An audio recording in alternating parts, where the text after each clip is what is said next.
6वीतील विद्यार्थ्याचा जलतरण तलावात बुडून मृत्यू, दोषीवर कठोर कारवाईची नातेवाईकांची मागणी। सांगली शहरातील शिंदेमळ्यातील आप्पासाहेब बिरनाळे पब्लिक स्कूलमध्ये 6वीत शिकणाऱ्या विद्यार्थ्याचा जलतरण तलावात बुडून शनिवारी दुर्दैवी मृत्यू झाल्याची घटना घडली। आदित्य विकास ओलेकर वय 12 असं मृत झालेल्या विद्यार्थ्याचं नाव आहे। आदित्य याच्या मृत्यूनंतर सिव्हिल हॉस्पिटलमध्ये जमलेल्या नातेवाईकांनी संताप व्यक्त करून संबंधित दोषीवर कारवाई करण्याची मागणी केली।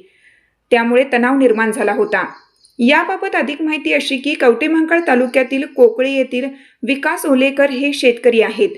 आपल्या मुलाने कुटुंबातील इतरांप्रमाणे शिकून मोठे व्हावे म्हणून त्यांनी आदित्यला सांगलीतील आप्पासाहेब बिरनाळे पब्लिक स्कूलमध्ये 6वीला शिकायला दाखल केले। 1 जूनपासून शाळा सुरू झाली होती। वडिलांनी शाळेतील सर्व सुविधा बघितल्या होत्या। त्याला पोहायला येत नसल्याचे शिक्षकांना बजावून सांगितलं होतं। शनिवारी दुपारी मुलांना पोहायला जलतरण तलावात आणले होते। आदित्यला पोहायला येत नसताना त्याला आतमध्ये फ्लोटर न बांधता सोडले। तलावात विद्यार्थ्यांची गर्दी होती। या गर्दीतच पोहायला न येणारा आदित्य बुडून मृत झाला।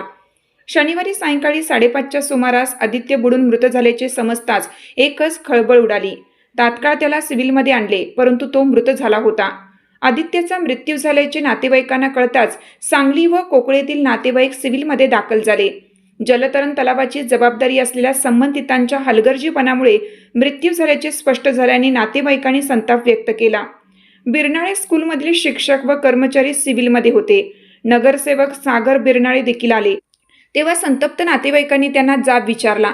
त्यावरून थोडा वाद निर्माण झाला। तणाव निर्माण झाल्याचं पाहून संजयनगर पोलिसांनी तात्काळ धाव घेतली। निरीक्षक सतीश कदम यांच्यासह फौजफाटा दाखल झाला। त्यांनी नातेवाईकांची समजूत काढली। नातेवाईकांनी संबंधितांवर गुन्हा दाखल करण्याची मागणी केली आहे। निरीक्षक कदम यांनी आश्वासन दिल्यानंतर नातेवाईक शांत झाले।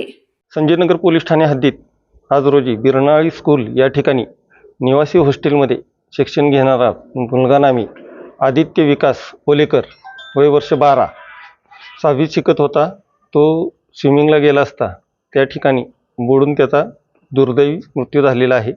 सदरबाबत नातेवाईकांनी काही शंका उपस्थित केलेल्या आहेत। त्याबाबतची सखोल चौकशी करून योग्य ती कायदेशीर कारवाई करण्यात येत आहे। मी प्राध्यापक डॉक्टर प्रमोद ओलेकर।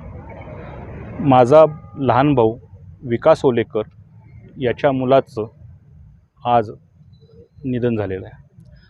माझा लहान भाऊ विकास ओलेकर याचा मुलगा आदित्य हा जवळजवळ 5वीपर्यंत त्यानं शिक्षण गावामधील शाळेमध्येच घेतलेलं होतं। तो शाळेत खूप हुशार होता।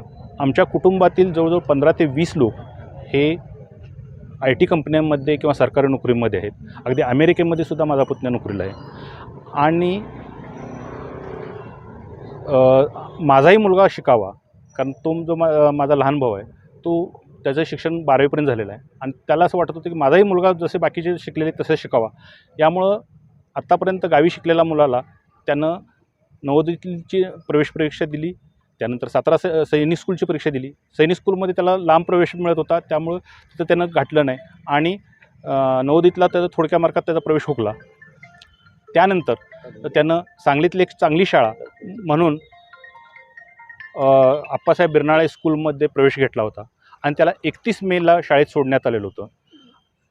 आणि जो फक्त 5-6 दिवस झाले त्याला शाळेत सोडताना सांगितलेलं होतं की त्याला पोहता येत नाही म्हणून। आणि आज त्याला त्या जलतरण तलावामध्ये नेण्यात आलं आणि त्याच्यावर कुठलंही लक्ष ठेवलं गेलं नाही। त्याला तसं सोडून देण्यात आलं आणि तो पोहताना बुडून त्याचा दुर्दैवांत झाला।